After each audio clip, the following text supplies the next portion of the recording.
الحمدللہ والصلاۃ والسلام علی رسول اللہ بعد۔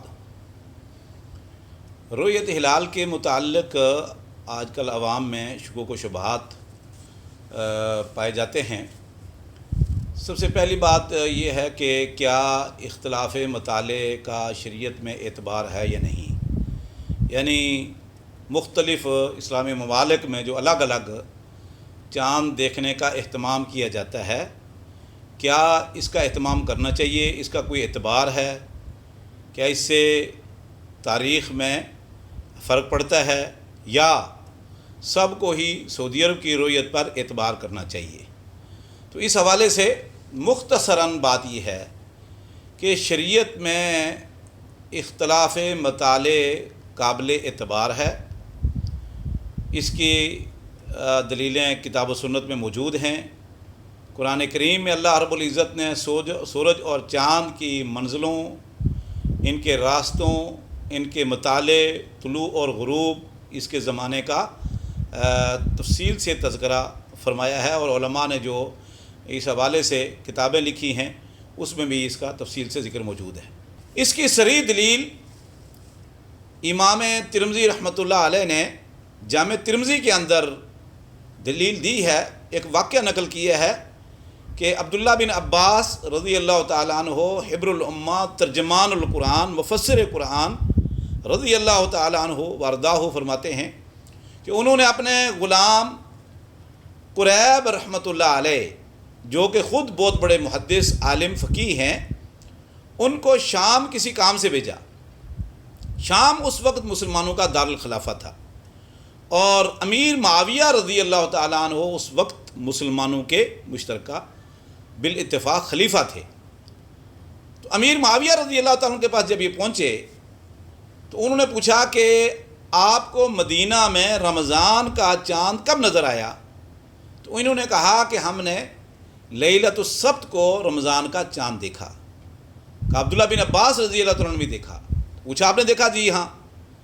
تو قریب رحمۃ اللہ علیہ نے امیر معاویہ امیر المومنین سے پوچھا کہ شام والوں کو یعنی آپ نے کب چاند دیکھا؟ کہا ہم نے تو جمعے کی شام کو دیکھا، ایک دن پہلے۔ اس کے بعد پھر قریب رحمۃ اللہ علیہ مدینہ تشریف لے آئے اپنا کام کر کے۔ عبداللہ بن عباس رضی اللہ تعالیٰ عنہ سے پوچھا کہ وہاں کون سا روزہ چل رہا ہے؟ تو انہوں نے بتایا کہ بھئی وہاں جمعے کی شام کو چاند نظر آیا، اور ہمیں مدینہ میں ہفتے کی شام کو، تو لہذا ہم سے ایک دن وہ پہلے ہیں۔ تو قریب رحمۃ اللہ علیہ نے عبداللہ بن عباس رضی اللہ تعالیٰ عنہ سے سوال کیا کہ آپ جانتے ہیں کہ امیر معاویہ جو مسلمانوں کے اس وقت پوری دنیا کے مسلمانوں کے خلیفہ ہیں، وہ ہم سے ایک دن پہلے ہیں روزہ رکھنے میں۔ تو اب ہمیں پتہ چل گیا، تو کیا اب آپ امیر معاویہ کے ساتھ روزہ چھوڑیں گے اور عید کریں گے، یا آپ اپنے کریں گے؟ انہوں نے کہا نہیں۔ سوال یہ اعلیٰ تکتفی برؤیت معاویہ، کیا آپ معاویہ کی رؤیت پر اکتفا کر کے روزے ختم کر کے عید کریں گے، جبکہ ہمیں پتہ چل گیا کہ وہ ایک دن ایڈوانس ہے ہم سے پہلے؟ تو عبداللہ بن عباس رضی اللہ تعالیٰ نے فرمایا کہ لا، ہم مدینہ کے اندر چاند دیکھیں گے، اگر ہمیں چاند نظر آ گیا تو ہم اگلے دن عید کریں گے، بھلے سے 29 تاریخ کو چاند نظر آ گیا تو بھلے اگلے دن ہماری اور امیر معاویہ کی مشترکہ عید ہو، اور اگر ہمیں چاند نظر نہ آیا تو ہمارا دوسرے دن روزہ ہوگا جس دن امیر معاویہ کی عید ہوگی، کیونکہ ان کا ایک دن پہلے مکمل ہو گئے اور اس دن ان کا 29 تھا۔ تو انہوں نے پوچھا کہ آپ معاویہ کی رؤیت پر اکتفا نہیں کریں گے؟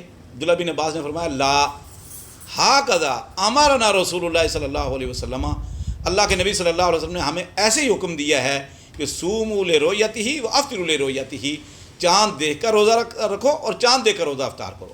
اور یہ بات یقینی ہے، جب سے ہم پیدا ہوئے دیکھ رہے ہیں کہ سعودی عرب اور پاکستان کا ایک دن کا فرق پڑتا ہے، الا ماشاءاللہ۔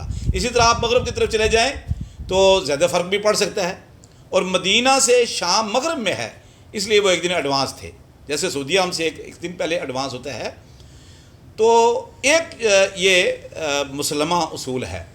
دوسری بات ہے کہ ہمارے ہاں کچھ شکوک و شبہات اس لیے پائے جاتے ہیں کہ دیکھیں جی رات اتنی لیٹ اعلان ہوتا ہے، تو اس کی کیا وجوہات ہیں، رات 10 بجے 11 بجے کون سا چاند نظر آتا ہے؟ تو اس حوالے سے یہ دو باتیں میری یاد رکھیں کہ نبی کریم صلی اللہ علیہ وسلم کے عہد مبارک میں ایسا 2 بار ہو چکا ہے۔ ایک بار آپ صلی اللہ علیہ وسلم کے پاس قافلہ پہنچا ظہر کے وقت، جو پیدل آ رہے تھے، اور انہوں نے کہا اللہ کے رسول آج آپ نے روزہ رکھا ہوا ہے اور ہم نے شوال کا چاند رات فلاں ٹیلے سے گزرتے ہوئے دیکھ لیا تھا۔ آپ نے فرمایا خود دیکھا ہے؟ جی ہاں۔